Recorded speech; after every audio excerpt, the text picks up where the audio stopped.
forget to subscribe my channel Hang Duk Mana. Sas. Assalamualaikum, selamat datang lagi ke channel Hang Duk Mana. Mari kita dengar respon Datuk Zamir yang membidas kenyataan Hadi yang berkata usaha tukar kerajaan persekutuan boleh berlaku. Saya baca detail sikit. Usaha menukar kerajaan persekutuan boleh berlaku walaupun Perikatan Nasional hanya memenangi pilihan raya negeri per NDA 3 negeri. Lepas Datuk Seri Abdul Rahman berkata meskipun PN tidak memenangi 3 negeri lain selain Pulau Pinang, Selangor dan Negeri Sembilan, namun gabungan tersebut telah memperoleh banyak kursi pada PRN ini. Okey tuan, mari kita dengar respon daripada Datuk Zamir Ibrahim. Dia akan kita komen macam biasa. So, itu dua kenyataan beza. Satu daripada kita punya Premier Sarawak. Dia kata kami bukan paloi. Dia kata. Tapi PAS pula tu mula-mula kata kalau siapa jatuh kerajaan itu menentang agung. Kali ini sekarang ni dibolehkan pula. Zamir, silakan. Tak, saya nampak macam Tuan Guru Haji Hadi ni. Dia pun adik-beradik macam Tun Dr. Mahathir juga. Dia ada sikit elemen-elemen Tun Mahathir ni sebab sekarang ni Tun Mahathir pun dah jadi penasihat kepada 4 negeri iaitu Perlis, Kedah, Kelantan, Terengganu. Yeah. Namun apa yang menyedihkan kita bukanlah kita cakap ni bermaksud kita marah dekat Tok Guru. Tapi Tok Guru tu sendiri pun ajak bagilah betul sikit kepada anak-anak murid, anak jemaah untuk kita dengar. Baru ni you cakap macam lain.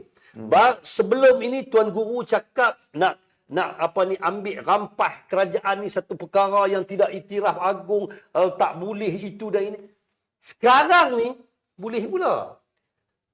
Jadi sebagai seorang Tok Guru patut contoh yang baik.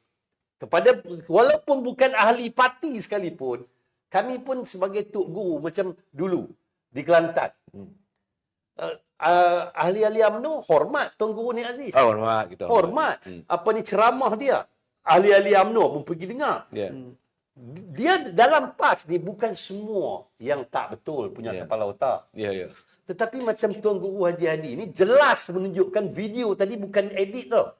Video tadi betul sebelum ini. Tuan Guru Haji Hadi cakap, oh ini kalau tukar kerajaan ini tidak orang hormat kepada agung dan sebagainya. Tetapi baru tadi kita dengar, nak rampas daripada kerajaan perpaduan ni dibolehkan pula. Demokrasi lah, macam-macam lah. Jadi nampak sangat. Keluar dalil. Jadi sebelum ini, kamu juga, orang yang sama juga, kata dekat Tun Dr. Mahathir, Maha Fir'aun. Ya. Maha Zalim. Tapi hari ini, ambil hak Maha Zalim, ambil Fir'aun jadi penasihat kalian. Cuba kalian bayangkan ahli di bawah, ambil Fir'aun jadi penasihat kerajaan negeri Kelantan. Tak gila ke tu? Ini gambaran yang dibuat oleh kamu sendiri pada tahun 99, pada tahun 98. Ini orang yang sama, Tun Dr. Mahathir tu. Itulah Tun Dr. Mahathir dulu, itulah Tun Dr. Mahathir sekarang. Dan perangai pun dulu pun macam tu, sekarang pun macam tu. Kamu dulu pernah kata Maha Fir'aun, Maha Zalim. Ya. Tapi hari ini kamu adik-beradik, kalau orang Kedah ni jilat. Kamu panggil Maha Fir'aun ni pergi jadi penasihat pada kamu. Betul-betul gila kamu. Tak, saya beritahu. Dan tadi gambaran apa tadi? Tadi gambaran. Orang panggil apa? Saya nak ulas pada adinda saya ni, dia cakap pasal orang panggil nama hak negeri tadi. Ya, Langkah selambat. Tak, bukan langkah-langkah sebelum ni. Maksud saya di sini pasal Datuk Zahid dia cakap tadi. Ya. Abang pun cakap tadi. Saya nak bagi tahu ketika baru selesai pilihan raya 2022. Sebab sekarang ini orang marah dekat Datuk Zahid sebab tak pilih kamu. Orang benci kat Datuk Zahid sebab tak pilih Muhyiddin Yassin. Itu saja abang. Ya. Cuba kalau kami Datuk Zahid pilih Perikatan Nasional. Selesai ya? Selesai. Masalah pula kita dengan Kak Delan pula. Tapi mungkin mereka berbeza. Ya. Mereka akan serang kita cara berbeza. Ya. Tetapi maksud saya di sini, perang akan perang. Tetapi kalaulah kalian di luar sana pernah berada di satu tempat, pernah berada bersama girlfriend lah senang. Girlfriend ni dia dah jadi girlfriend kalian lah.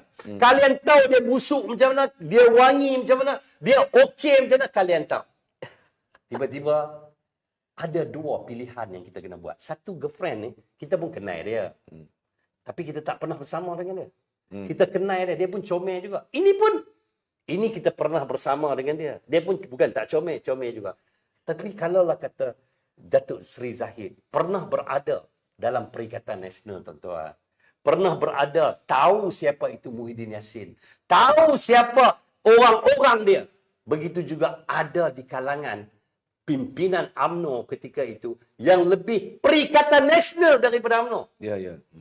Jadi Datuk Zahid dah alami benda tu semua. Sebab kita dah jadi ketika Perikatan Nasional UMNO jadi Perdana Menteri. Ismail Sabri. Ismail Sabri lebih pada Perikatan Nasional ketika itu. Maaf saya cakap. Sehingga tidak menghormati Presiden UMNO. Jemaah menteri dah, jemaah majlis tertinggi dah buat keputusan. Itu dah suruh kamu bubar parlimen. Selepas Johor, kamu buat apa? Kamu sebagai Perdana Menteri, kamu tak dengar cakap Presiden majlis tertinggi dah buat keputusan. Biro politik dah buat keputusan. Bubar parlimen. Oh, kamu kata kamu ada buat kajian. Kepala otak punya kajian kamu buat. Lepas Johor, sepatutnya kita menang 2/3.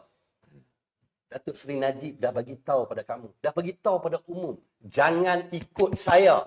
Saya pernah melambatkan pilihan raya pada pilihan raya ke-14. Sepatutnya lepas Sukan C, bubar. Tapi duk tunggu apa tak tahu, last kali tu dia.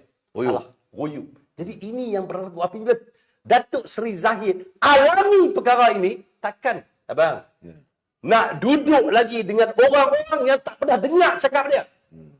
Saya percaya kalaulah kata bukan masalah gila jawatan. Saya pun tahu Datuk Seri Zahid macam mana. Bukan masalah timbalan Perdana Menteri ke menteri ke apa. Tetapi tuan-tuan, saya nak bagi tahu, UMNO dah hantar senarai menteri.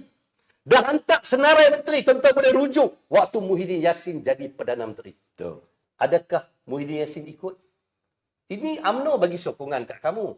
Adakah kamu ikut? Waktu Ismail Sabri jadi Perdana Menteri, UMNO, Barisan Nasional bagi senarai menteri. Adakah kamu ikut? Ya. Tapi Alhamdulillah, setelah dia tahu ini racun. Saya boleh kata ini racun. Sana pun racun juga. Tapi racun ada ubat lah, kita boleh buh sikit. Adalah juga ubat. Sebab dua-dua racun, dua-dua musuh. Yang terpaksa kita pilih korang mudarat. Kita kalah dah. Kita kalah, patut duduk sengak-sengak. Ya. Baik. Kalah. Kami akui kita kalah, kita duduk rumah, kita jadi pembangkang yang baik. Tetapi saya nak bagi tahu, mana ada parti dalam dunia. Tuan-tuan tanya, tengoklah. Ketua-ketua presiden-presiden parti di Jepun, di India ke, di Indonesia ke. Adakah mereka mau tubuh parti untuk ke negara mereka jadi pembangkang? Ya. Tiba-tiba ada offer. Ni dua offer. Dua sini pilihan. pun menang, sini pun menang. Sini offer ikut law. Ketuk pintu depan, masuk, bagi salam, jumpa tuan rumah. Bukan ikut bumbung. Bukan. Ini satu lagi, masuk dah lah pintu belakang, pergi jumpa tukang kebun. Betul tukang kebun tu pun adik-beradik rumah tu. Tetapi ikut law lah. Rumah tu ada tuan rumah. Itu yang terjadi saya. Hormat organisasi. Hormat. Dia orang main rombongan. Main tanya itu. Kita bagi tahu kita ini. Kamu setuju? Okey. Tetapi sebelum mereka datang, pintu belakang dah masuk lah. Tapi nasib baiklah ada gad kita pergi kunci sikit. Pergi grill. Pergi halau mereka keluar. Baru mereka terfikir, mereka nak masuk ke pintu depan pula. Tapi pada saya ketika itu dah terlambat. Dan kalau ketika itu presiden memilih untuk bersama juga dengan Perikatan Nasional, saya nak bagi tahu, UMNO di Perlis tutup buku. Ya. UMNO di Kedah tutup buku. Tak payah bertanding lah. Untuk apa kita bertanding di Langkawi, kita dah kalah. Kita nak bertanding di mana? Saya nak minta ahli-ahli UMNO, penyokong Barisan Nasional, tolong fikir dulu. Makna kata di sini, kalau tidak kerana pemikiran atau pemilihan yang dibuat oleh pimpinan kita, terutama sekali Datuk Seri Zahid, ada yang tak setuju, saya percaya. Tetapi kalaulah kata kita fikir jauh ke hadapan, kalau kita fikir pendek untuk bersama mereka sebab mereka Islam. Anwar Ibrahim ni kapiak kah? Dia juga Islam. Barisan kabinet juga ramai Islam. Ya. Kalau kita fikir pendek untuk bersama dengan mereka, makna kata di sini tuan-tuan, di Kelantan, Terengganu, sebahagian besar di Perak, di Kedah, Perlis, UMNO, Barisan Nasional, tutup buku, tak usah duk cakap. Kita cuma pergi tolong, orang panggil bersatu, kita pergi tolong PAS untuk bertanding di Jadi kawasan. jentera je. Ya. Kita jadi jentera saja tuan-tuan. Sebab apa? Tuan-tuan fikirlah sejenak. Mana ada kerusi, tuan-tuan bagi saya contoh 5 ke 3 pun tak apa. Kerusi di Kelantan, di Terengganu, yang PAS menang, PAS akan beritahu UMNO, tak apa ambil tanding di sini. Takkan ada. Takkan dapat. Kalau ada yang tu, saya pun tutup buku, saya tak mau live. Okey, saudara ini saya nak tanya dengan Tuan Syed. Saya kadang-kadang saya envy ataupun bukan cemburu. Saya melihat bagaimana keikhlasan pejuang-pejuang dan ahli-ahli keadilan apabila lihat mereka punya presiden Datuk Seri Anwar Ibrahim dizalimi. Mereka mempertahankan all out. Tidak ada pun di kalangan ahli keadilan yang walaupun sampai ke peringkat di penjara, 2 kali di penjara, dan mereka tetap mempertahankan Datuk Seri Anwar Ibrahim. Berbeza dengan UMNO ni hanya kerana Datuk Seri Zahid bersetuju untuk mendukung kerajaan yang ada kerajaan Puan ini bersama dengan Datuk Seri Anwar Ibrahim. Untuk membentuk kerajaan itu, maka dia diserang habis-habisan. Malah dalaman pun menyerang dia. Apa pandangan saudara? Pada saya kita bezakan 2 perkara. Ya. Satu soal prinsip, satu soal kedudukan anggota ataupun ahli di dalam UMNO. Bagi kami Ya. yang berjuang di peringkat keadilan, Pakatan Harapan, Ya. kebanyakan daripada kami, aktivisnya itu lahir daripada semangat juang jalanan. Ya. Maksudnya kami melihat apa dia yang kami lihat. Penindasan. Untuk generasi saya, Ya. ketika Datuk Seri Anwar mula ditindas, saya lihat penindasan. Sebagai orang muda pada ketika itu, melihat penindasan, melihat kezaliman, melihat fitnah yang dibawa. Tentunya ini menimbulkan satu semangat yang luar biasa Ya. kepada anggota-anggota keadilan, anggota-anggota reformis Ya. yang membangkitkan semangat untuk mempertahankan kebenaran. Ya. Dan inilah yang menyebabkan kalau nak dibedakanlah perjuangan daripada UMNO ketika itulah dan keadilan, ini yang membedakan Ya, ya. semangat ini. Tapi bukanlah saya mengatakan bahawa daripada UMNO langsung tidak begitu. Kebanyakan. Nah, ini faktanya saya nak kena sebut juga ini. Ya. Kebanyakan reformis yang membela Datuk Seri Anwar pada ketika itu datang daripada UMNO. Datangnya daripada UMNO. Ketika Datuk Seri Anwar dipecat daripada UMNO, cukup ramai pemimpin-pemimpin UMNO yang pilih untuk letak jawatan, keluar dan struggle bersama Datuk Seri Anwar. Ayahanda saya, arwah ayahanda saya juga salah seorang daripadanya. Ya. Pilih untuk letak jawatan, keluar daripada UMNO untuk mempertahankan prinsip itu. Ini yang membentuk generasi kini, yang membezakan kami dengan generasi yang duduk di dalam susur galur parti, selesa di situ. Ini bezanya. Ya. Sebab itu semangat juangnya daripada dulu sehingga ke hari ini bercambah terus dan kita boleh pertahankannya hanya dengan nama prinsip dan kebenaran. Kadang-kadang kalau belah kita pula, jalannya tak betul pun kita balun juga kerana semangat itu ada pada kita. Ini bedanya. Okey, now kalau kita lihat pula kedudukan UMNO pada ketika itu dan UMNO pada hari ini, saya kira UMNO sebuah parti yang lebih 6 dekad sudah pun melalui proses yang begitu panjang. Hari ini seperti mana yang Abang Zamil sebutkan tadi, dia kata UMNO sebenarnya tewas. Saya tak adalah nak setuju sampai taraf tu. Bukanlah tewas. Kalau tewas tak adalah 26 kursi. 26 kursi banyak tu, 26 kursi.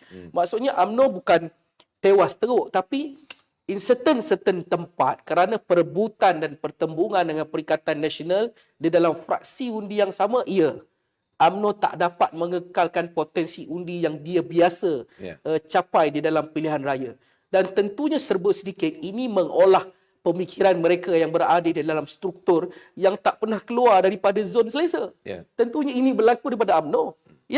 Saya sebutkan tadi 6 dekad lebih di dalam pemerintahan.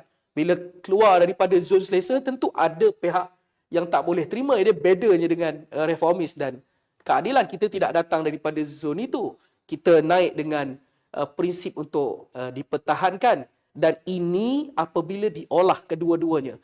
Pasukan UMNO baik, pasukan keadilan baik. Saya percaya UMNO juga sudah melalui fasanya. Kalau kita lihat fasa pengkhianatan yang dilalui oleh keadilan ketika 2020, itu juga dilalui oleh UMNO. Ahli-ahli parlimen kita keluar 11 orang. UMNO lebih ramai sebenarnya. Jumlah ahli parlimen dia yang keluar lebih ramai. Ketua pembangkang parlimen hari ini pun dulu daripada UMNO. Khianat kursi bawa lari. Ini sejarah yang orang-orang tak lihat sebenarnya.